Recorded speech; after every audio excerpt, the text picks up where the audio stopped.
সুপ্রিয় দর্শক, স্বাগত জানাচ্ছি সম্পাদকীয়তে। আমি মুস্তফা দানিশ। আমাদের আজকের বিষয় নির্বাচনে ফাঁকা মাঠ, আর এই নিয়ে আলোচনার জন্য আমাদের স্টুডিওতে উপস্থিত আছেন নূহ উল্লাহ আলম লেলিন, সাবেক প্রেসিডেন্ট সদস্য, বাংলাদেশ আওয়ামী লীগ। মাঝখানে আছেন অধ্যাপক Salimullah Khan, University of Liberal Arts Bangladesh, এবং ওই প্রান্তে আছেন আব্দুল সালাম, বিএনপি চেয়ারপারসনের উপদেষ্টা। তবে দর্শক, আপনারাও টেলিফোনে সরাসরি অংশ নিতে পারবেন। এই জন্য টেলিভিশনের পর্দায় দেয়া নম্বরে ফোন করতে হবে। এছাড়া ফেসবুক অথবা SMS এর মাধ্যমেও আপনাদের মন্তব্য পাঠাতে পারেন। এই যে উপজেলা পরিষদের যে নির্বাচনটা হচ্ছে, এটা আপনারা অংশ নিচ্ছেন না। এর ফলে যেটা হচ্ছে, যারা প্রার্থী আছে, এখন যেটা বলা হচ্ছে যে প্রথম এবং দ্বিতীয় ধাপে 33 জন এমন ব্যক্তি এবং আছেন চেয়ারম্যান, ভাইস চেয়ারম্যান এবং নারী ভাইস চেয়ারম্যান পদে যারা নির্বাচিত হয়ে যাবেন, এবং এটা যদি প্রার্থী প্রত্যাহার করা হয় তারপর দেখা যাবে এই সংখ্যা আরও বেড়ে যেতে পারে। এই অবস্থায় আপনার কি মনে হয় না নির্বাচনে আপনি অংশ নেন ম্যাডাম, এটা আপনাদের ব্যাপার, যে এই যে একটা এই যে ভারসাম্যহীন রাজনীতির এটার মধ্যে পড়ে গেছে? আপনাকে ধন্যবাদ। আজকে অনুষ্ঠান যারা দেখছেন এবং শুনছেন তাদেরকেও আমার পক্ষ থেকে, আমার নেত্রীর পক্ষ থেকে আমি ধন্যবাদ জানাই। আপনি যে কথাটা বলেছেন, কথাটা সত্য, যে আজকের রাজনীতির ভারসাম্য নষ্ট হয়ে গেছে। আর আমি বলবো যে আসলে রাজনীতির চর্চাটাই নাই। আর সেই চর্চার জন্য যে গণতান্ত্রিক যে সুযোগ সুবিধাটা দরকার, আস্তে আস্তে এটা কমে যাচ্ছে। কারণ যে ভোটের অধিকারের জন্য সেই পাকিস্তানিদের বিরুদ্ধে আমরা লড়াই করলাম, এবং ফাইনালি 70-এর নির্বাচনে আওয়ামী লীগ জয়লাভ করার পরে যখন তাকে ক্ষমতা দেয়া হইল না, তারপরে কিন্তু ফাইনালি তাদের সাথে একেবারে ফাইনাল ওয়ারে আমাদেরকে নেমে যেতে হইল। কিন্তু স্বাধীনতার সেই 47 বছর পরে আজকেও আবার সেই দলটাই ক্ষমতায়, আওয়ামী লীগ, যারা স্বাধীনতার পরে ক্ষমতায় এসেছিল, সেই দলটা ক্ষমতায় আসার পরে এখনও মানুষের নতুন করে মানুষ ভোটের আগে চিন্তা করে ভোট দিতে পারবো কিনা, ভোট দিলে ভোটের রেজাল্টটা হবে কিনা। ফাইনালি দেখা গেল যে তার ভোটটাই সে প্রয়োগ করতে পারলো না। তো এই যে গণতন্ত্রের পথ থেকে দেশটাকে, দেশের মানুষকে সরিয়ে নেওয়া, এটা কোনোভাবেই দেশের জন্য একটা মঙ্গলজনক হতে পারে না। এটা রাজনীতির সুস্থ চর্চাটা যেটা দরকার। এবং এখানে আমি বলবো না যে হ্যাঁ বিএনপির কোনো ভুল নাই, বা আওয়ামী লীগ যদি মনে করে যে আওয়ামী লীগই সঠিক আছে, সাচ্চা আছে, আর সব ভুল বিএনপির, সেটাও কোনোভাবে অন্তত জনগণ সেটাকে অ্যাকসেপ্ট করবে না। এখানে সবার একটা ভূমিকা আছে। সেই কারণেই যেটা এই নির্বাচনের আগেও যেটা আমরা বলেছিলাম বারবার, যে সবাইকে নিয়ে একটা জাতীয় ঐক্যমত্য সৃষ্টি করেন, একটা সুষ্ঠু নির্বাচন কিভাবে হতে পারে, জনগণ তার ভোটটা কীভাবে প্রয়োগ করতে পারে, এবং ভোটের পরে দেশের পরিবেশটা যাতে ভালো থাকে, সব কিছু সেটার ব্যাপারে একটা সেই ধরনের একটা পরিবেশ পরিস্থিতির সৃষ্টি করা হোক। এবং একটা জিনিস আপনার মনে থাকা দরকার, যে দেখেন সেই সময় এত কিছুর পরেও বিএনপি বা ঐক্যফ্রন্ট প্রধানমন্ত্রীর সাথে আলোচনায় বসলো।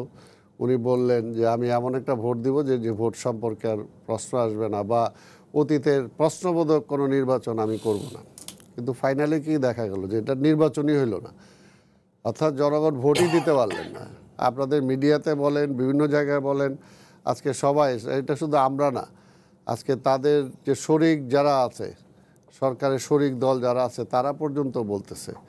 আর শরিক দল ছাড়া আজকে শুধু বিএনপি ঐক্যফ্রন্ট না, আজকে বাম জোট যারা আছেন, চরমোনাই যারা আছে, অর্থাৎ নির্বাচনে যে কারা অংশগ্রহণ করেছে, তারাও কিন্তু একই কথা বলতেছে। এটা শুধু বিএনপির কথা না যে মানুষ ভোট দিতে পারে নাই। তাই কাজে এটা দেশের জন্য, সবার জন্য আমাদের দুর্ভাগ্যজনক।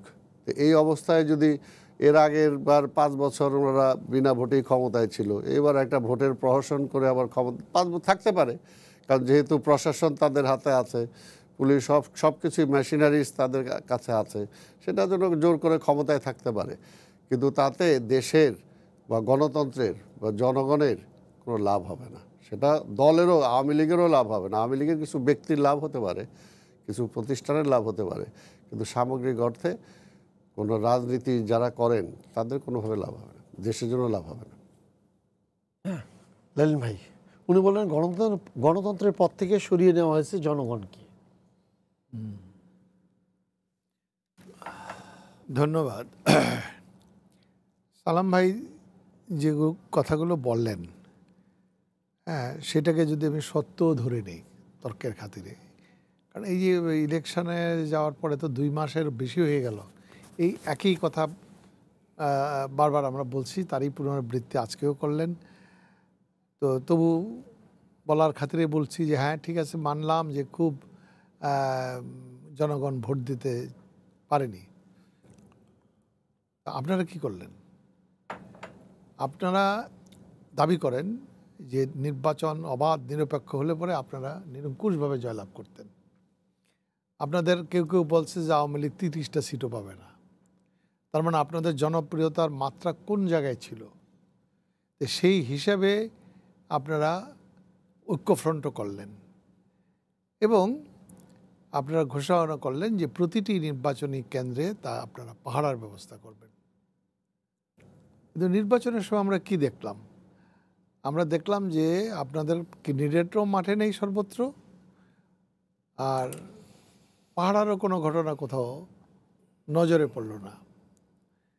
আর জনগণ যদি প্রকৃতই আপনার ভোট না দিয়ে থাকে বা ভোট দিতে না পারায় তারা খুব ক্ষিপ্ত হয়ে থাকে, সরকারের প্রতি তারা খুব যদি ক্ষুব্ধ হয়ে থাকে, তাহলে পরে তো জনগণ, বাংলাদেশের মানুষকে তো আমাদের গত ব্যক্তিগতভাবেই আমাদের 50 বছরের রাজনৈতিক জীবন চলে গেল, আমরা তো জনগণকে খুব মানে এইখানে এই অন্যায় অবিচার বা কোনো রকম জোর জবরদস্তি হলে আমরা মেনে নিতে দেখি নাই। তো তারা মেনে নিল কেন? মেনে নিচ্ছে কেন? হ্যাঁ, আপনারা কোথায়? হ্যাঁ, এবং সে কারণে আমি মনে করি যে এই সকল কথা বলে এখন তারা তাদের ব্যর্থতার দায় সরকারি দলের উপরে চাপাবে এবং নির্বাচনে যে তাদের একটা লেজে গোবরে অবস্থা হয়েছে, হ্যাঁ, নির্বাচন নিয়ে বিতর্ক হতে পারে, তর্ক হতে পারে, কিন্তু এই নির্বাচনটাকে অ্যাড্রেস করা, নির্বাচনে জনগণের যাতে নির্ভয়ে নিজেদের ভোট দিতে পারে এবং তারা যেটা দাবি করেছিলেন যে সংখ্যাগরিষ্ঠ মানুষ তাদের পক্ষে, সেই মানুষকে মোবিলাইজ করে ভোট দেওয়ানো, এর কোনোটাই তারা করতে পারেন নাই। হ্যাঁ, এবং এই করতে না পারার ভিতর দিয়ে এই দলটি তাদের যে দেউলেপনা সেইটা তারা প্রমাণ করেছেন। বরং আজকে আমি এটা বলবো যে এই সরকারি দলকে এই সকল দোষারোপ না করে 2 মাস 2.5 মাস তো চলে গেল, আপনারা নিজেদের যেটাকে বলে যে আপনারা নিজেদের আশিতে নিজেদের কর্মকাণ্ড, আপনারা নিজেদের চেহারাটা দেখেছেন কিনা, আপনারা আত্মসমীক্ষা করেছেন কিনা, আত্মপর্যালোচনা করেছেন কিনা, যে যেই সম্ভাবনার কথা বলেছেন, যেই শক্তির কথা বলেছেন, হ্যাঁ, সেইটা আপনারা দেখাতে পারলেন না। আপনাদের ব্যর্থতার কারণগুলোকে অবজেক্টিভলি অনুসন্ধান করে জনগণের কাছে আপনারা কোনো বিকল্প কি তুলে ধরতে পেরেছেন? আপনারা কিছুই পারেন নাই। আপনারা নির্বাচনের পরের দিন আপনারা বলে দিলেন যে এই হয়েছে ওই হয়েছে, নির্বাচনের পরের দিন বিবৃতি ছাড়া আর টু শব্দটি আপনারা করেন নাই। আপনাদের কোনো প্রতিবাদের ভাষা জানা নাই এবং যেই 8টা আসনে আপনাদের জয়লাভ হয়েছে, এখন আপনারা বলেছেন যে আমরা অংশগ্রহণ করব না। তা আমি মনে করি যে যারা বাংলাদেশের রাজনীতির গতিধারা সম্পর্কে আমরা জানি, তারা তো আমরা দেখেছি যে নির্বাচনকে সবসময়ই আমরা দেখেছি আন্দোলনের অংশ হিসেবে, সংসদের ভিতরে এবং বাইরে। ঠিক আছে, 8 জন যদি থেকে থাকে তাহলে 8টা কণ্ঠ সেখানে ধ্বনিত হোক। তারা সরকারের বিরুদ্ধে বা সরকারি দলের যে সকল কর্মকাণ্ডের বিরুদ্ধে আপনি এখানে বলতেছেন আজকে গণমাধ্যমে এইখানে গণতান্ত্রিক সুযোগ নিয়ে, সেটা পার্লামেন্টেও তারা ধ্বনিত করতে পারে, কিন্তু আপনারা কিন্তু ওই মঞ্চটাকেও ব্যবহার করবেন না। আপনার উপজেলা নির্বাচন, ঠিক আছে, উপজেলা নির্বাচনে আপনাদের সেই শক্তি সমাবেশ বা সেই সামর্থ্য নাই, সংগঠিত করতে পারবেন না, কিন্তু তারপরেও আপনারা যদি গণতান্ত্রিক সংগ্রামে বিশ্বাস করতেন তাহলে পরে সংগ্রামের অংশ হিসেবেও নির্বাচনে অংশগ্রহণ করতে পারতেন। আপনারা কিছুই করতেছেন না। আপনাদেরকে কে কোন জায়গার থেকে মানে স্বর্গীয় ফল আসে না যে মনে করলেই চলে আসবে, কে আপনাদেরকে সব কিছু এইভাবে দিবে? সেই দিক থেকে আমি মনে করি যে বিএনপি অ্যাবসলিউটলি এইটা যেমন নেতৃত্বহীন, তেমনি এই দলটা দিশাহীন এবং একটা রাজনৈতিক দেউলেপনার জায়গায় গিয়ে পৌঁছেছে। স্যার, দুটো জিনিস আসছে। হচ্ছে জনগণকে ভোট দিতে পারেন, উনি বললেন জনগণ তাহলে কিছু বলে না কেন, সমস্যাটা কোথায়? হ্যাঁ, মনে হচ্ছে যেন বিতর্ক সভায় বসেছি মাঝখানে আমি আর কি দুটি বক্তব্য শুনলাম। আপনার মনে আছে পাকিস্তানে আইয়ুব খান যখন ক্ষমতায় আসেন, ওই কথাটার উত্তরে বলছি, বিচারপতি মোহাম্মদ মুনির তখন পাকিস্তান সুপ্রিম কোর্টের বিচারপতি, তখন তার একটা মামলা উঠল যে এই সরকার অবৈধ। তখন মুনির সাহেব যে যুক্তিটা দিয়েছিলেন, যেটা পরে প্রসিদ্ধ হয়েছে, উনি বললেন সামরিক বাহিনীর ক্ষমতা দখল করা, তাকে তো কেউ নির্বাচিত করেনি, তার তো কাজ ক্ষমতা দখল করা নয়, কিন্তু যে কোনো একটা অজুহাতে তারা ক্ষমতা দখল করেছে, তখন জনগণ তার বিরুদ্ধে বিদ্রোহ করে না কেন? ওইটাকে বলে মৌনতায় সম্মতির লক্ষণ। উনি ওই যুক্তি দিয়েছিলেন। এর জন্য তিনি একটা আইন বিজ্ঞানের একটা তত্ত্ব জাহির করেছিলেন, একজন জার্মান ভদ্রলোক, তার নাম হান্স ক্যালসেন। ওটা ক্যালসেন থিওরি বলতেন, আমরা ইংরেজিতে বলি পজিটিভিস্ট থিওরি। অর্থাৎ যাহা আছে, যাহা দৃষ্ট, যাহা প্রত্যক্ষ, তাহাই সত্য। মানে জনগণ যেহেতু বিদ্রোহ করেনি, সুতরাং জনগণ তাকে মেনে নিয়েছে। এটা বর্তমান অবস্থা। আমি লেনিন ভাইয়ের কথা আগে শুরু করি, যিনি পরে বলেছেন যে তাহলে দাঁড়াচ্ছে বর্তমান মহাজোট সরকারের অবস্থা প্রায় আইয়ুব খান সরকারের অবস্থায় দাঁড়িয়েছে। জনগণ আমাদের বিরুদ্ধে বিদ্রোহ করেনি, সুতরাং আমরা বৈধ। এখন বিএনপির দিকে আসেন, লেনিন ভাইয়ের কথা 100% সত্য। বিএনপির নেতৃত্বহীন দল, এমন যেন ডাকসু নির্বাচন সঙ্গে কী হবে পত্রিকায় দেখা যাচ্ছে, এখানকার বিএনপির যারা স্থায়ী কমিটির সদস্য তারা একরকম বলছেন, বিএনপির অন্য নেতারা যারা বিদেশে আছেন তারা আরেক রকমের কথা বলছেন। অর্থাৎ আমরা বলি ফিল্ডের জ্ঞান যাদের আছে তারা এক ধরনের বলেন, আর যারা আসমান থেকে নির্দেশ দেন তারা আরেক ধরনের কথা বলেন। তালগোল পাকানো জিনিস না, তাতে বোঝা যাচ্ছে কি ওনার কথাই সত্য, যে কি নেতৃত্ব একাধিক বা বহুমুখী। নেতৃত্ব যখন বহুমুখী হয় তখন তাকে আমরা নেতৃত্ব বলি না। এখন বিএনপির এই দুর্বলতা এবং মহাজোট সরকারের আপাত সাফল্য, এটা কিন্তু জনগণের দিক থেকে জনগণকে অনাথ করে ফেলেছে। আরও আছে যে উনি বামপন্থীদের নাম নিলেন, বামপন্থীরা এখন ক্ষমতার দিক থেকে দেখলে সুদূর পরা হতো তাদের শক্তি, সুতরাং তাদেরকে আপনি একটা বিকল্প হিসেবে দেখেন না। আর জামাত সমস্যা আছে, আমি অনেক কথা তালগোল পাকাতে চাই না। দেখুন জনগণের ঘটনাটা কী হলো, আমি আরেকটা কথা বলি আপনাকে, সেটা আমরা রাজনীতি বিজ্ঞানের দুটো শব্দ ব্যবহার করি অর্থনীতি থেকে, যে অ্যাডাম স্মিথের আমল থেকে বলা হয় যে বাজার হচ্ছে একটা অদৃশ্য হাত, যদি সুস্থ প্রতিযোগিতা হয় তাহলে প্রত্যেকেই যে যার প্রাপ্য পাবে, এটাকে বলে পারফেক্ট বা পিওর কম্পিটিশন। তো সেটাকে বলা হয় বাজারের সাফল্য। পরবর্তীকালে দেখা গেল কি, কম্পিটিশন হলেও মনোপলি হয়ে যায়, কেউ কেউ একচেটিয়া বাজার দখল করে ফলে যা যেরকম বিনিয়োগ হওয়া দরকার সেরকম হয় না, ভুল জায়গায় বিনিয়োগ হয়, যে পরিমাণ দাম বৃদ্ধি পাওয়া উচিত সেটা নাকি দাম কোথাও বাড়ে কোথাও কমে, এবং শ্রমিকদের মজুরি যথাযথ হয় না। এটাকে আমরা নাম দিয়েছি বাজারের ব্যর্থতা। পরবর্তীকালে বিশেষ করে 1930-এর দশকে ইংরেজ অর্থনীতিবিদ জন ম্যানার্ড কেইন্সের আমলে বলা হলো যদি সরকার যদি কিছু হস্তক্ষেপ করে তাহলে বাজারের এই অসামঞ্জস্যগুলো দূর করে একটা সামঞ্জস্য করা যায়। এখন তার পরবর্তী দশকে 70-এর দশকে আমেরিকায় যখন রেগানের আমলের একটু আগে বলা হলো একটা অর্থনৈতিক সংকট দেখা দিয়েছে সারা পৃথিবীতে, সেটা কি? এটা হচ্ছে সরকারের ব্যর্থতা। সরকার হস্তক্ষেপ করলে অবস্থা আরও খারাপ হয়। তখন তারা এই যে আমরা বর্তমানে যেটাতে আসছি, যেটাকে বলে কি ফ্রি এন্টারপ্রাইজ, এটার যুক্তি দিতে শুরু করলেন। এখন আমাদের যে ঘটনাটা হয়েছে, এটা ধরেন ব্যর্থতা বিএনপিরও নয়, সরকারেরও নয়, আমরা বলবো এটা ওদের অনুসরণে। একটা ছিল বাজারের ব্যর্থতা, একটা সরকারের ব্যর্থতা, মার্কেট ফেলিওর, গভর্নমেন্ট ফেলিওর। এটাকে ভোটারের ব্যর্থতা বলতে হয়। ভোটার তো ভোট দিতে যায় নাই, আচ্ছা ভোট দিতে না গিয়ে সে আন্দোলন করছে না কেন, এটা তো সমস্যা। তাতে বোঝা যাচ্ছে আবার ওই মৌনতা সম্মতির লক্ষণ। এখানে যদি মানুষ কি চায়, ধরুন মানুষ উন্নতি চায়, তো মানুষ বলছে কি উন্নতি পাচ্ছি তো আমি, যদি যেভাবে হোক, যেমন আমার আয় বাড়ছে কি না, আয় বাড়ছে, কিছু লোকের বাড়ছে, অর্থাৎ যাদের কথা জনগণ শোনে, অর্থাৎ যে কণ্ঠ পৃথিবীতে শোনা যায়, সেই কণ্ঠগুলি বলছে যে আমাদের নির্বাচন করার দরকার নেই। এখন জিনিসটাকে এভাবে বলি, আমরা যদি শুধুমাত্র মানুষ যদি কেবল রুটি খেয়ে বাঁচে, মানুষ যদি একটা গুহার মধ্যেও থাকে, তো তাকে আপনি চুল সুখী বলতে পারেন। ইংরেজিতে একটা কথা আছে, এটা বলে হ্যাপি স্লেভ। দাস অনেক সময় সুখী থাকে, অর্থাৎ আমি মোটা ভাত মোটা কাপড় পাই, কিন্তু মানুষের সাথে স্লেভের পার্থক্য যে মানুষ আর একটু বেশি চায়। রবীন্দ্রনাথ ঠাকুর সুন্দর বলেছেন, 3.5 হাত দেহের জন্যে 3.5 হাত ঘর যথেষ্ট না, একটু বাড়তি জায়গা লাগে, যেটাকে আমরা নাম দিচ্ছি, সহজ কথায় বলছি, গণতন্ত্র, অধিকার। তো সেইটা যদি বাস্তবায়িত না হয়, আপনি উন্নতি পেয়েও থাকেন, মনের মধ্যে কোথাও যেন একটা অস্বস্তি থাকে। এখন বর্তমান অবস্থাটা আমার কাছে মনে হয় সেই থমথমে অবস্থা। আমি লক্ষ্য করছি, আমি গণ ফ্রন্টের নেতারা, কামাল হোসেন সাহেব এবং তার নেতারা বলছে সরকারকে আমরা 2 বছর সময় দেব। তার মানে তাদের দিক থেকে এটা হচ্ছে পশ্চাদাপসরণ। তারা মনে করছে 2 বছর পরে জনগণের মতিগতি পরিবর্তিত হলে আমরা নেতৃত্ব দেবো। এটা তো আবার জনগণের লিজুর বৃত্তি, তারা কর্মসূচি দিতে পারছে না। এখন তারা বলছে কি আমরা মামলা করব, কেউ বলে মামলা করবো না, দেখেন যে 70-80 জন হয়তো মামলা করতে চাচ্ছে, জানি একটা অবস্থা বিরাজ করছে যে এটা হয়তো তাদের অনুকূল নয়। তো দুনিয়া তো কেউ কাউকে অনুকূল পরিস্থিতি তৈরি করে দেয় না, আমাদের করে নিতে হবে। এইটা গুরুত্বপূর্ণ কথা যে আমাদের নির্বাচন প্রসঙ্গে একটা জাতীয় ঐক্যমত হওয়ার দরকার ছিল।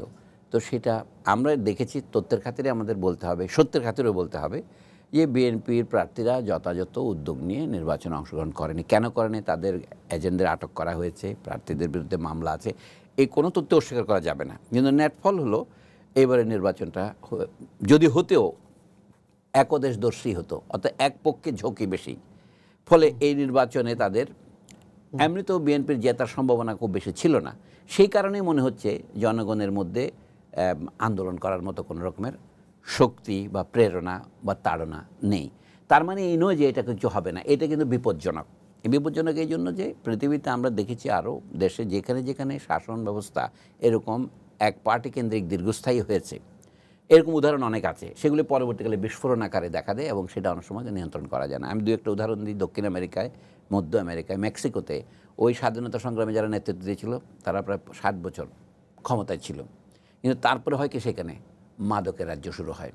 সেখানে দেখা যাচ্ছে সেখানে প্রেসিডেন্টকে প্রকাশ্যে হুমকি দেয় মাদক সম্রাটরা। মার্কিন যুক্তরাষ্ট্রের কাছে মেক্সিকো এই সম্পর্কে পুরনো প্রবাদ আছে। 1910 সনে সেখানে একজন রাষ্ট্রপতি ছিলেন, তার নাম ছিল পরফিরিও দিয়াস। তো উনি বলতেন যে রাষ্ট্র মার্কিন যুক্তরাষ্ট্রের এত কাছে, যত কাছে ঈশ্বরের কাছ থেকে তত দূরে চলে যায়, বলে so close to the United states so far from god. বাংলাদেশকে তাই হতে চায়। বাংলাদেশের আরও বহু কথা আছে, আমি একটা কথা দিয়ে শেষ করি। বাংলাদেশের নির্বাচনে ভারত একটা বড় ভূমিকা পালন করে, কিভাবে করে আমি জানি না, আমি সাধারণ মানুষ, কিন্তু করে যে তার একতর্য প্রমাণ দেয়। এই যে বাংলাদেশের নতুন নতুন বিদ্যুৎ কেন্দ্র হচ্ছে, এটা হচ্ছে তো বাংলাদেশ ভারত থেকে আরও বিদ্যুৎ আমদানি করছে। অর্থনৈতিকভাবে দেখেন আমাদের বাণিজ্য ঘাটতি এখন $7 বিলিয়ন ছাড়িয়ে গেছে। মানে অর্থাৎ ভারত থেকে আমরা এখন ভারতের প্রায়, আমি সবিনয়ে নিবেদন করব, বাংলাদেশ পাকিস্তান আমলে যে স্লোগানটা আমরা দিতাম, সোনার বাংলা শ্মশান কেন, পশ্চিম আর পূর্ব পাকিস্তানের যে অর্থনৈতিক বৈষম্য, ভারত আর বাংলাদেশের অর্থনৈতিক বৈষম্য তাকে ছাড়িয়ে গেছে যদি মনে করেন। অর্থাৎ ভারতকে আমরা সমস্ত সুবিধা দিচ্ছি, কিন্তু ভারত তার তুলনায় আমাদের কী সুবিধা দিচ্ছে আমার কোনো কারোর কাছে তত্ত্ব বা কোট করার দরকার নাই। আপনি শুধু বাণিজ্য ঘাটতির জিনিসটাই নেন। আমরা ভারত থেকে যত আমদানি করছি তো ভারত রপ্তানি করতে পারছি না। দুর্জনের ছলের কিন্তু অভাব নেই। তো এই ক্ষেত্রে কিছুই নাই। আরেকটা কথা বলে আমি শেষ করি, মনে হবে যে আমি বিএনপি নেতাদের মুখের কথাই বলছি। যেমন এই যে আমাদের সরকার রোহিঙ্গাদেরকে আশ্রয় দিয়েছে বলে জগতে এত আশ্রয় পাচ্ছে, আমি বর্তমান একপক্ষীয় নির্বাচন বা দলের শাসনের কুব্যবস্থার দুটো প্রমাণ দিচ্ছি মাত্র প্রতিবেশীদের সাথে, একটা হলো ভারতের সাথে, একটা হলো বার্মার সাথে, মিয়ানমারের সাথে। বাংলাদেশ সরকার এত হইচই করতেছে, এত আন্তর্জাতিক দ্রষ্টা নিয়ে আসছে, কিন্তু রোহিঙ্গা শব্দটি ব্যবহার করার মতো নৈতিক সাহস তার নাই। এই যে আমি বলছি, এই যে রোহিঙ্গা শব্দটা, এটা একটা জাতির সমস্যা, সমস্যার গোড়ায় তো আপনাকে যেতে হবে। এই সমস্যা তো কাশ্মীর সমস্যার মতো 1947-48 সনের সমস্যা, অসমাপ্ত সমস্যা। বর্মীরা ক্রমশ তাদেরকে বাঙালি সন্ত্রাসী বলছে, আর আমরা বলছি মিয়ানমারের ডিসপ্লেস সিটিজেন, নানা রকম শব্দ ব্যবহার করছি। দেশের জনগণকে এত বোকা ভাবাটা কি ঠিক সঠিক? কিন্তু এত বোকা তারা ভাবতে পারছেন কি জন্যে? লেনিন ভাইয়ের কথা অনুসারে জনগণ তো কিছু বলছে না। জনগণ না, তাহলে জনগণ, মানে এখানে আমি বলি জনগণ কিছু বলছে না, তাহলে আপনারা কাদেরকে নিয়ে এই সংগঠিত হবে?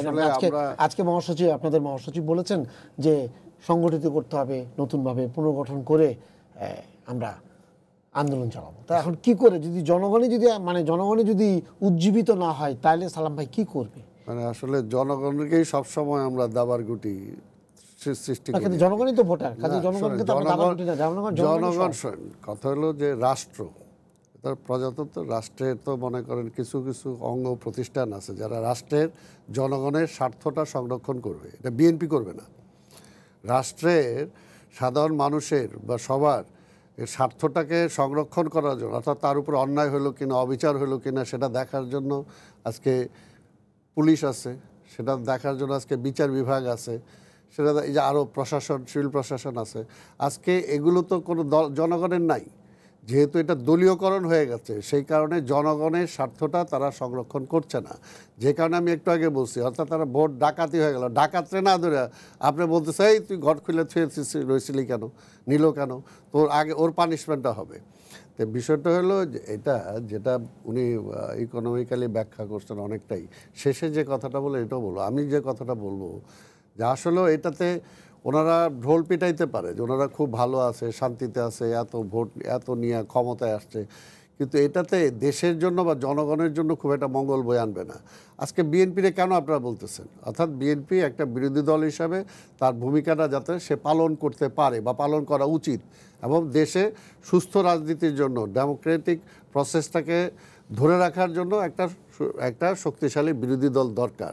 কিন্তু বাংলাদেশের বর্তমানে যেটা হলো যে বর্তমান সরকার কোনোভাবেই বিরোধিতাকে কোনোভাবেই রাখা যাবে না, যে কারণে আজকে শুধু বিএনপি না, আজকে সমাজে আমি ওনাকে ধন্যবাদ দিই যে উনি আজকে যে কথাগুলো বলছেন, কিন্তু আজকে বহু মধ্যবর্তী যারা আছে, যারা কোনো দল করেন না, যারা বুদ্ধিজীবী আছেন, সাংবাদিক আছেন, প্রশাসনের দায়িত্বে আছেন, বিভিন্ন জায়গায় পুলিশের দায়িত্বে আছেন, তারা সাহস করে সরকার যদি কোথাও ভুল করে সেই ভুল কথাটাও তারা বলতে পারে না। অর্থাৎ আজকে দেশটাকে প্রতিবাদ করার বা আজকে ভুল সংশোধন করে দেওয়ার জন্য করলেই তাকে ক্ষতির শিকার হইতে হবে, এই জন্য সে সাহসটাই পায় না। এটা রাষ্ট্রের জন্য কোনোভাবেই মঙ্গলজনক না। আমি শেষ করি এটা কোনোভাবেই মঙ্গলজনক না। আজকে যে কথাটি শেষে রাস্তা বলে যে রোহিঙ্গার বিষয় নিয়ে, আজকে স্বাভাবিক ধরেন যদি একটা ডেমোক্রেটিক ইস্টাবলিশড গভর্নমেন্ট থাকতো, উনি যদি সত্যিকার অর্থে ভোটে নির্বাচিত হয়ে আসতো, ধরলাম যে বিএনপি বিরোধী দলেই থাকতো, যে কয়টা সিট পায়, কিন্তু তাতে তো বিরোধী দল আসুক। আজকে ইন্ডিয়াতে একটা ক্রাইসিস হয়েছে, সকল দল মত মিলে কিন্তু আজকে মোদিকে অনেকেই পছন্দ করে না, কিছুদিন পরে নির্বাচন, কিন্তু তারপরেও কিন্তু তার পক্ষে বলছে যে আমরা সব এক আছি। তো এই জিনিসটাই কিন্তু আমরা সৃষ্টি করতে পারি নাই। এটা বাস্তব। এটা হলো এই কারণেই যে এটা ওই যে আমাদের মধ্যে, অর্থাৎ আমি সব, আর কেউ দরকার নাই, আমি সব পারবো, এখানে আর কেউ কিছুই না, বিএনপি কিছুই না, বিএনপি দল নাই, বিএনপি ভাইসা আসছে, বিএনপি ক্যান্টনমেন্ট থেকে জন্ম হয়েছে, বিএনপির নেতা উমুক, বিএনপির নেত্রীরে জেলে দিয়ে দাও, সে চুরি করছে। অর্থাৎ এই যে এগুলো করে তো মানে সত্যিকার অর্থে প্রবলেমটা সলভ হয় না। আবার নিজেও সেইভাবে যারা ক্ষমতায় থাকে তারাও সেইভাবে, কারণ একটা ছায়া গভর্নমেন্ট, বিরোধী দল যে কথাটা বলতে পারতো আজকে সংসদের বাইরে, সেই কথা যেটা অনেক সময় সরকার অনেক কথা বলতে পারে না, যেটা বিরোধীদের বলা। কিন্তু সালাম ভাই, আপনারা কি এই দায়িত্বটা পালন করছেন? শোনেন, পালন করতে দিচ্ছেন না তো। আমার কথা হলো পালন করার জন্য যেটা আজকে দেখেন কি হয়েছে। আজকে জেনারেল সেক্রেটারি ওনাদের ওবায়দুল কাদের সাহেব কি বলছেন যে একটা শান্তিপূর্ণ প্রোগ্রাম, যে সারা দেশে যে ভোটের নামে যে যা হয়েছে এটা আমরা একটা গণশুনানি করব। উনি থ্রেট দিয়ে দিলেন, এবং থ্রেট দিয়ে উনি ঢাকার পুলিশ কমিশনারকে বলবেন, অ্যাজ ইফ উনি মানে নির্দেশ দিয়ে দিতেছেন এটা কোনো কিছু হইলে এটাকে মানে করা হবে। এটা তো ডেমোক্রেসি না। আপনি একদিক দিয়ে বলতেছেন যে বিরোধী দলকে ঠেকাই দেয়, আরেকটা সচেতন নাগরিক হিসাবে আপনি এটা যদি রং হয় আপনি প্রতিবাদ করবেন না। উনি সমাজের একজন মনে করেন শিক্ষক, উনি সত্যটা, হ্যাঁ বিএনপির ভুল হলে বিএনপি অবশ্যই সমালোচনা করা দরকার, সরকারের ভুল হলে সেটাও সমালোচনা আসা দরকার, কিন্তু আজকের এই জিনিসগুলো আজকে হারায় যাচ্ছে। আমি বলতেছি বিএনপি কোনো ফ্যাক্টর না। ঠিক আছে, ধরলাম লেলিন ভাই যেটা বললো যে বিএনপি ভুল করছে, বিএনপির জনগণ চায় না, বিএনপির সাথে জনগণের সম্পর্ক নাই, বিএনপির নেতৃত্ব নাই, তাহলে বিএনপির ভয় কেন? তাহলে আপনি একটা ফেয়ার নির্বাচন দিতেন, মানুষের ভোটের অধিকারটা দিতেন, মানুষ ভোটটা, তাহলে তার বিএনপিরে দিত না। তাহলে আপনার রাত্রেবেলা ভোট নেওয়ার দরকারটা কী পড়লো? প্রশাসন দিয়ে ভোট করার দরকারটা কী পড়লো? এই জন্য আমি ঘুরে ফিরে আবার সলিমুল্লাহ খান সাহেবের ওই কথাটায় যেতে চাই। কথাটা হলো যে আপনি এগুলো করতে যে জনগণের উপর নির্ভরশীলতা কমায় আসতেছে আওয়ামী লীগ। আজকে বিএনপি জনবিচ্ছিন্ন হয়নি, বলা চলে আওয়ামী লীগ আজকে জনবিচ্ছিন্ন হয়ে গেছে এবং তারা হোল প্রশাসনের উপর আজকে নির্ভরশীল হয়ে গেছে।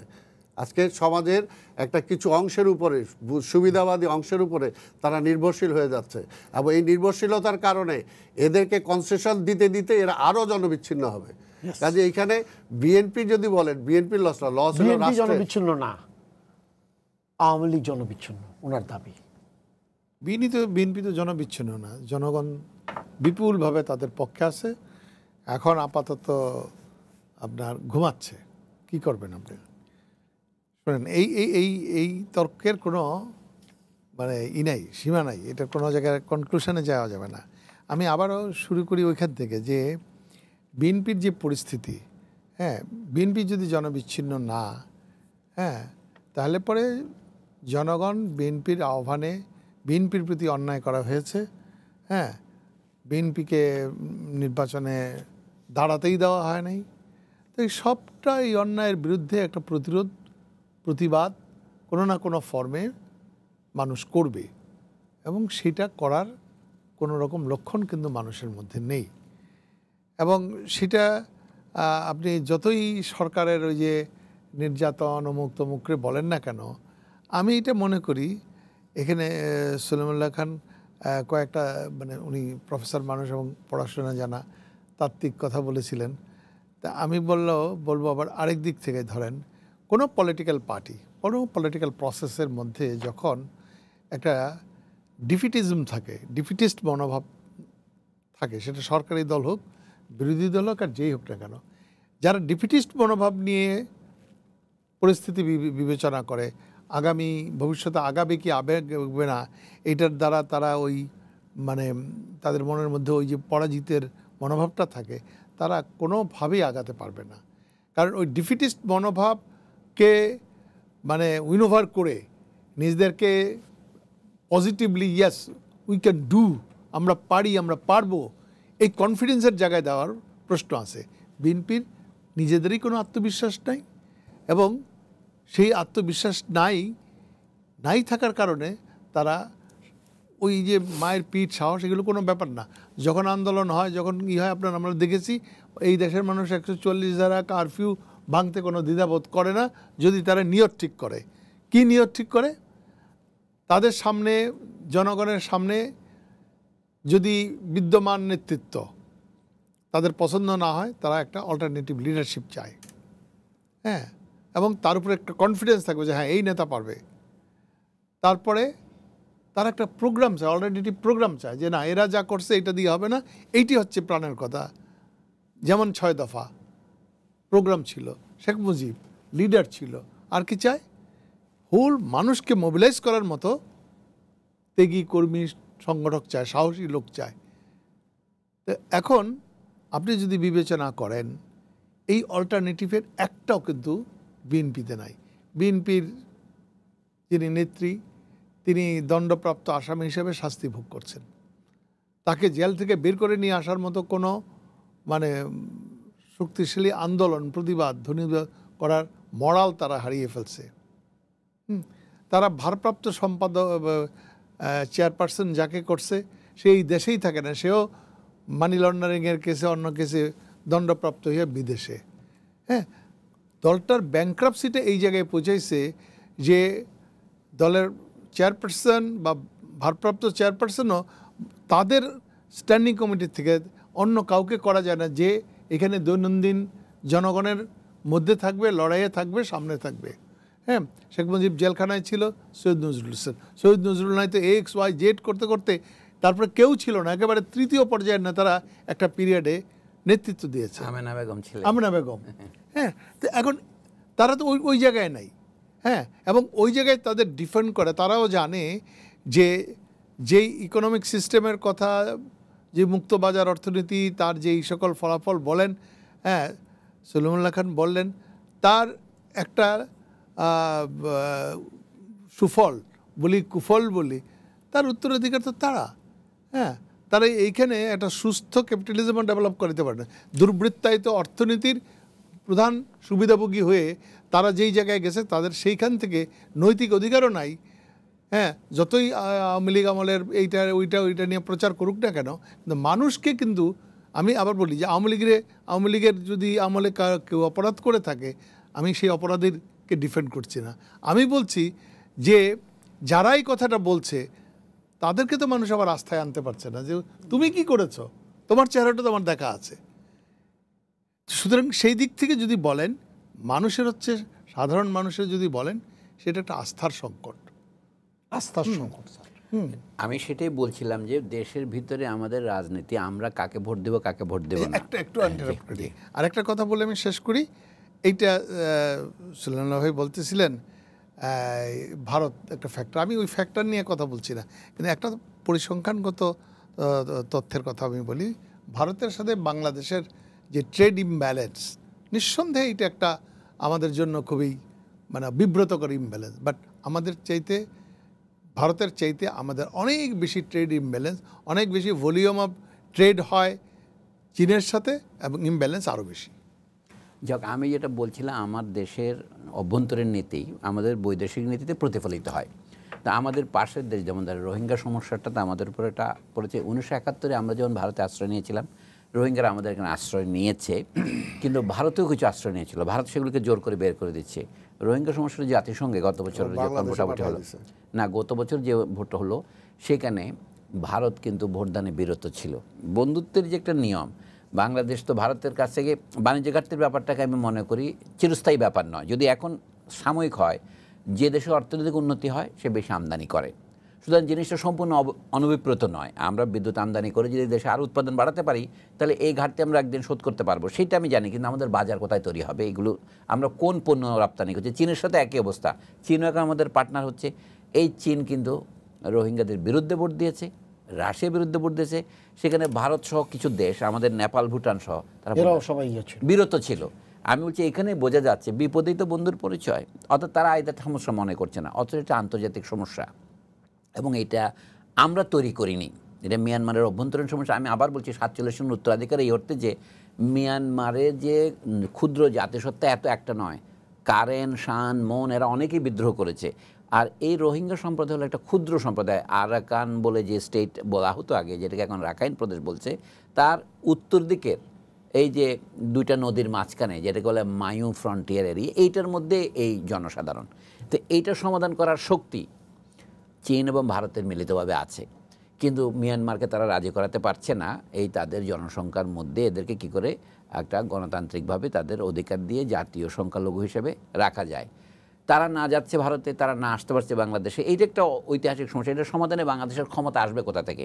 চীন, ভারত, যাদের সাথে আমরা এত বাণিজ্য ঘাটতি, ওনার কথাটা আমার কাজেই লাগলো আর কি, তারা কিন্তু আমাদেরকে বিনিয়োগ ক্ষেত্র হিসেবে মনে করছে, বিক্রয়ের ক্ষেত্রে মনে করছে, কিন্তু রাজনৈতিক সমস্যা সমাধান করতে পারছে না। এইটার বলে আমাদের যে জনগণের শক্তি, আমাদের সরকার যদি জনসমর্থন ধন্য সরকার হয় তাহলে সরকারের এই ক্ষেত্রে দুর্বল হওয়ার কোনো কারণ নাই, অর্থাৎ তার হাঁটুতে জোর থাকলে সে উঠে দাঁড়াতে পারে, কিন্তু আমাদের সরকারের হাঁটু একটু নত কেন?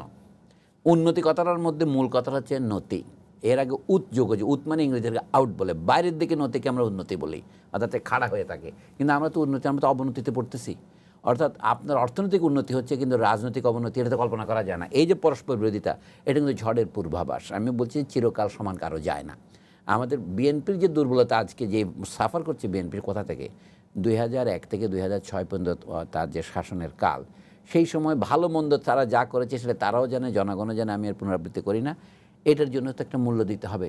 তাদের জেনারেল মাহবুবুর রহমান জানেন, উনি নিজেই বলছেন যে এই জিনিসগুলো আমাদের পুনর্বিবেচনা করা উচিত। 21শে আগস্টের গ্রেনেড হামলা থেকে শুরু করে উনি তালিকা দিয়েছেন কোথায় কোথায় আমাদের করা উচিত, সেটা বিএনপির ভিতরে নিশ্চয়ই আলোচনা হচ্ছে, কিন্তু আমার বলছে তার পরিণতি ভুগতে হচ্ছে। বর্তমান সরকার বিএনপির দুর্বলতার উপর ভিত্তি করে কেন দাঁড়াবে? আমার বক্তব্য হচ্ছে নিজের সবলতার উপর দাঁড়াবে। বর্তমান সরকারের বলার একটাই কথা আছে যে আমরা অর্থনৈতিক উন্নতি করছি, ফ্লাইওভার করছি, এই যে আপনারা বারবার নিউজ করছেন 1200 মিটার পদ্মা সেতুর 8টা স্প্যান বসেছে, এটা তো বলার মতো কথা, কিন্তু এর সাথে না বলা কিছু কথাও আছে। প্রত্যেক কাগজের 2 পৃষ্ঠা থাকে, চাঁদেরও একটু উল্টা পিঠ আছে। সেই কথাটা আমাদের জনগণের পক্ষ থেকে বলতে হবে। আজকে আমার দুঃখ কোন জায়গায় জানেন? দেশের সর্বত্র বাকরুদ্ধ, কেউ আপনার গলা টিপে ধরে নাই, কিন্তু আমরাই বলছি না, সেলফ সেন্সর যেটাকে বলে। আজকে বিশ্ববিদ্যালয়গুলিতে দেখেন কী অবস্থা, এই এমনকি রোহিঙ্গা সমস্যা নিয়েও আলোচনা হয় না। 1971 দেখা যায় ভারতের হেন প্রাদেশিক প্রদেশ শহর ছিল না যেখানে বাংলাদেশের বুদ্ধিজীবীরা, বিশ্ববিদ্যালয়ের শিক্ষকেরা, বাংলাদেশ বিশ্ববিদ্যালয় সহায়ক সমিতি মুক্তিযুদ্ধের কলকাতা বিশ্ববিদ্যালয়ে গঠিত, তারা সব পর্যন্ত প্রচার করেছে, ফুটবল খেলেছে। হ্যাঁ, বাংলাদেশ মানুষের সংখ্যা অনেক বেশি ছিল শরণার্থীদের মধ্যে, কিন্তু এই রোহিঙ্গারা তো একটা দুর্বল কমিউনিটি, সংখ্যায় কম, শক্তিতে কম, তার পক্ষে বাংলাদেশের সাধারণ বুদ্ধিজীবীদের যে কথা ভূমিকা পালন করা হচ্ছিল সেটা করছে না। আজকে বিপদের দিক হচ্ছে এই জায়গাতেই রাজনৈতিক দলগুলো যদি তাদের দায়িত্ব পালনে ব্যর্থ হয়, একটা বিকল্প শক্তি দাঁড়ায়, যাদেরকে আমরা সচরাচর ভালো শব্দের অভাবে বুদ্ধিজীবী বলে থাকি। আমরা এখন বুদ্ধিজীবী শব্দটাকে 2 জায়গায় হারিয়ে ফেলেছি। একটা যে তারা কেউ এনজিওতে ঢুকে গেছেন, কনসালটেন্ট হয়েছেন, আমি কথা বলে দেখেছি, আর কেউ একটা নতুন শব্দ বের করেছে, অশ্লীল শব্দ, সিভিল সোসাইটি।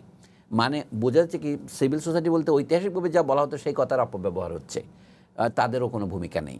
এই ক্ষেত্রে আমি বলবো যে এখানে অন্যান্য যে শক্তি আছে সরকার এবং বিএনপির বাইরেও, তাদের যে প্রবল কণ্ঠ থাকলে জনগণকে একটা ভরসার জায়গা পেত।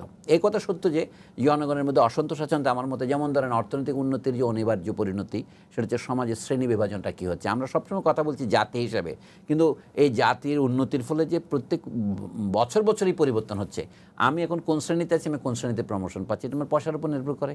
এখন দেখেন কী পরিবর্তন হচ্ছে, মুক্তিযুদ্ধের কী অঙ্গীকার ছিল, ভাষা আন্দোলনের কি অঙ্গীকার ছিল? সর্বস্তরে বাংলা চালু করো, বাংলা রাষ্ট্রভাষা করো। তো সেইটা আজকে স্বাধীনতা 47 বছর পরে বাংলা, প্রধানমন্ত্রী আজকে বক্তৃতায় বললেন, আপনারা প্রচার করলেন যে আমরা সকল মাতৃভাষাকে রক্ষা করার চেষ্টা করছি। হ্যাঁ, এই যে চেষ্টা, কেন চেষ্টা করতে হচ্ছে আপনাকে? এটাই প্রশ্ন। আপনি রাস্তার সাইনবোর্ডগুলো বাংলা লেখাতে পারছেন না, এতে ব্যবসার কী ক্ষতি হতো? বাংলাদেশ স্বাধীন হওয়ার পর রেলিন ভাই স্বীকার করবেন, মুজিব আমলের প্রথম 3-3.5 বছর সমস্ত ব্যাংকের নাম বাংলায় হয়েছিল। পাকিস্তানের ইস্টার্ন মার্কেন্টাইল ব্যাংক লিমিটেডের নাম পূবালী ব্যাংক হয়েছিল, আমরা সকলেই জানি। সোনালী ব্যাংক হয়েছিল, এখনও আছে সেটা। জনতা ব্যাংক, রূপালী ব্যাংক, সেগুলো অর্থনৈতিকভাবে খারাপ করছে, কিন্তু নতুন ব্যাংকগুলোর নাম ইংরেজিতে কি করতেই হবে? এটা অনুমতি দিল কে? কারণ ব্যাংক তো নিজে নিজে করা যায় না, সরকারি অনুমতি নিতে হয়। ব্যাংকের নাম কী করে অশ্লীলভাবে ফার্মার্স ব্যাংক হয় বাংলাদেশে? এটাই বলেন। চাষি ব্যাংক বা কৃষক ব্যাংক সব থেকে বাংলায় না। একটু উদাহরণ দিচ্ছি, এই ব্যাংকের এখন নাম বদলাবে শোনা যাচ্ছে, তাতে কী লাভ হয়? নাম নিয়েছেন পদ্মা ব্যাংক। আমি শেখ হাসিনাকে ধন্যবাদ জানাই, তার নামে সেতু করার জন্য যে প্রস্তাব দিয়েছিল পার্টির মধ্যে তোষামতকারীরা, তিনি সেটা ঠেকাতে পেরেছেন। এইটাকে বলে কাণ্ডজ্ঞান। তো এই কাণ্ডজ্ঞান থাকলে বাংলাদেশে নতুন যত হাসপাতাল, নতুন যত বিশ্ববিদ্যালয়, নতুন যত ব্যাংক, এগুলির নাম হচ্ছে না কেন? ঢাকা শহরে একসময় আপনি জানেন গাড়ির প্লেট সবগুলো ইংরেজিতে লেখা হতো। আমি শুনেছি আমাদের প্রবীণ সাংবাদিক পরলোকগত মুসা সাহেব বলছেন না, আমি বাংলায় লিখবো। আস্তে আস্তে এটা বাংলা চালু হয়েছে। আমি এটা বুঝি বুদ্ধিজীবীদের সেই ভূমিকাটা কোথায়? আজকে পাকিস্তানের মধ্যে আপনারা সাইনবোর্ড ভাঙতেন কেন? উর্দুর বিরুদ্ধে আপনাদের নেতা ছিল। আজকে সকালে আওয়ামী লীগ, বিএনপি, জামাত নির্বিশেষে সবাই থেকে ইংরেজিপন্থী। ইয়েস, আমরা শেষ পর্যায়ে সালাম ভাই, তাহলে বিএনপির কৌশল কি এখন? না, বিএনপির কৌশল একটা হলো যে আমরা এখন আজকে যেটা বলতে চাই যে আপনারা বলতেছেন যে বিএনপি আন্দোলন করে না, আবার যখন আন্দোলনের প্রোগ্রাম দিবে, যখন বিএনপি পুলিশের সাথে, যখন আন্দোলন মানে এটা কি, যখন আমি আন্দোলন করতে গেলাম, বাধা দিলেই বাঁধবে লড়াই, তখন আবার কি বলবে যে বিএনপি সন্ত্রাসী করতেছে। বিষয়টা হলো যে এই কারণে যেটা বলতে চাইতেছি যে সচেতন মানুষ হিসাবে যে মনে করে যে লাস্ট গভর্নমেন্টের, এই গভর্নমেন্ট আসার আগে লাস্ট গভর্নমেন্টের শেষের 3 বছর বিএনপি প্র্যাকটিক্যালি তেমন কোনো প্রোগ্রামই করে নাই, এবং সেটা দেশের জন্য ভালো হয়েছে। অর্থাৎ কোনো ইকোনমিক্যালি কোথাও কোনো প্রতিবন্ধকতার সৃষ্টি হয়নি। কারণ যখনই আমি হরতাল দিতে যাব, হরতাল দিতে গেলে একটা না একটা, অর্থাৎ কিছু না কিছু ক্ষতি হবে, ব্যবসার ক্ষতি হবে, ইসের ক্ষতি হবে, তো তখন আবার এই ব্লেমটা তো বিএনপির উপরই দিবেন।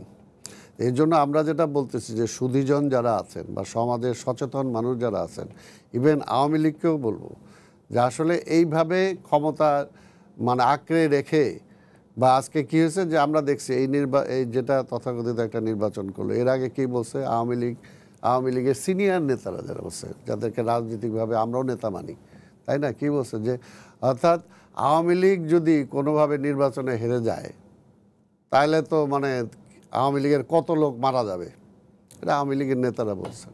অর্থাৎ তার মানে তারা বেঁচে থাকার জন্য তারা ক্ষমতাটা রাখতে হবে, পিছনে পুলিশ থাকতে হবে, সামনে র্যাব থাকতে হবে, তা না হলে, এর জন্য আমি বলছি যে জনবিচ্ছিন্ন। যদি জনগণের উপরেই তাদের ভরসাটা থাকতো তাহলে তো তারা ভোট দিয়ে দিত যে ঠিক আছে আমি এত কাজ করছি, এই তো পদ্মা সেতু হয়ে গেছে, আরেকটা বানাবো, বানাবো। কথা হলো এগুলো তো আমরা পাকিস্তান আমলেও দেখছি, তাই না? আইয়ুব খান দেখাইছে এই যে আজকের যে বিমানবন্দর, যেটা জিয়া বিমানবন্দর ছিল, পরে ওনারা নাম চেঞ্জ করে, এটা পাকিস্তান আমলে সেই আমরা বলছি আরে কি সেই গ্রামে নিয়ে টঙ্গিতে নিয়ে কেন এয়ারপোর্ট করছে, তাই না? যখন কমলাপুর স্টেশন, সেই সময় তো দেখছি যে ভারতের চেয়ে আমাদের অর্থনীতির ভিত আরও অনেক স্ট্রং ছিল, কিন্তু সেটা দিয়ে কিন্তু কিছু হয় নাই। যেটা সলিমুল্লাহ খান সাহেবও বললো যে আজকে গণতন্ত্রকে আমি শেষ করে দিয়ে খালি উন্নয়নের কথা বলতেছি, এই উন্নয়নের বেনিফিট জনগণ পায় না। আজকে উন্নয়ন বলবেন, গ্রোথ বলবেন, জবলেস গ্রোথ আজকে যেরকম বড় বড় আজকে ব্যাংকগুলোর কি অবস্থা হলো, আজকে মনে করেন ওনাদের আমলের একটা ব্যাংক, ওনাদের সাবেক স্বরাষ্ট্রমন্ত্রী সেই ব্যাংকের চেয়ারম্যান হলো, সেই ব্যাংকে কিভাবে লোপাট হয়ে গেল, কোনো বিচার হয়েছে? শেয়ার মার্কেট কিভাবে শেষ করে দিল, সেটা কোনো বিচার হয়েছে? কোনো কিছু। অর্থাৎ এইগুলোর জন্য আজকের আমি এগুলো বলতে চাই, সারা পৃথিবীর আজকে তো ওপেন সব কিছুই, তাই না? আজকে মুক্তবাজারের কথা বলে ওনারা তো আওয়ামী লীগ বলেন, ওনারা সমাজতন্ত্রে বিশ্বাস করে, কিন্তু এখানে শুধুমাত্র ক্ষমতাটাকে কুক্ষিগত করার জন্য, লোকজনকে বিভ্রান্ত করার জন্য যা বলা দরকার ওনারা সেটাই বলেন। এই জন্য বলতে সব কিছু মানলাম যে ঠিক আছে বিএনপি নাই, আপনারা ঠিক আছে সলিমুল্লাহ খান সাহেবের মতো একজন লোকরে দিয়ে রায় নেন না যে কার পক্ষে আছেন, কারণ আপনি ক্ষমতা নিয়ে বয়ে থাকবেন, আপনার হাতে বন্দুক, আপনার কাছে সব কিছু, আপনি গুলি করে দিবেন, আর পাবলিক আমার পক্ষে যদি এটা মাসাল্লাহ যদি আমার পক্ষে এসে দেখা যায় কালকে যায় রাত্রে যায় তারে ধরে তার ব্যবসায়ী শেষ করে দিবেন, তারপরে জনগণ তো এগুলো সাফারার। কাজে এগুলো করে কখনো জনগণের মানে বিশেষ করে বাংলাদেশের মানুষ অনেক সচেতন। আজকে ভোট হয়েছে কি হয় নাই, আজকে ওনারা যত কথাই বলুক, কিন্তু মানুষ তো জানে সেটা। কাজে এগুলো করে জনগণকে কখনো বিভ্রান্ত করা যায় না। শেষ মিনিটে আপনি কি বলবেন, উনি যেটা বলেছেন? আমি বলবো অন্যটা। একদম। আমি বলবো যে বাংলাদেশে নির্বাচন হয়েছে, বর্তমান সরকার 5 বছরের জন্য ভার্ডিক্ট পেয়েছে, ক্ষমতায় থাকবে, কিন্তু ক্রাইসিস অফ ডেমোক্রেসি কাটে নাই। হ্যাঁ, এবং ক্রাইসিস অফ ডেমোক্রেসিটা এইটা না যে কেবল বিরোধী দলকে কথা বলতে দিচ্ছে না, এটাই একটা ফেনোমেনা, এটা না। ক্রাইসিস অফ ডেমোক্রেসি অনেক ডিপ। প্রথমত হচ্ছে যে যে ইয়ের ক্ষমতাসীন দল বা opposition is the part of the government also. অপোজিশনকে বাদ দিয়ে কিন্তু সরকার না, একটা সেই অপোজিশন এখন গভর্নমেন্টের পার্ট হতে পারছে না। 1, 2 নম্বর, আমি ডেমোক্রেসিকে দেখি আরেক অর্থে, আমি দেখবই, সেটা হচ্ছে যে যেই মৌলিক অধিকারগুলো সংবিধানে বর্ণিত আছে, আমাদের পার ক্যাপিটা ইনকাম যত হাই হোক, মধ্যম আয়ের দেশে পরিণত হয়ে যাচ্ছি। হ্যাঁ, যেটা সলিমুল্লাহ খানও বলার চেষ্টা করছিলেন, আমি মনে করি যে এখন একটা ট্রানজিশনের পিরিয়ড এসছে। আমি সম্পদ সৃষ্টি করছি, এটা ঠিক, একটা সার্টেন জায়গায় পৌঁছেছি, কিন্তু আমরা এই সম্পদের যে সুষম বন্টন দরকার সেইটা আমরা করতে পারতেছি না।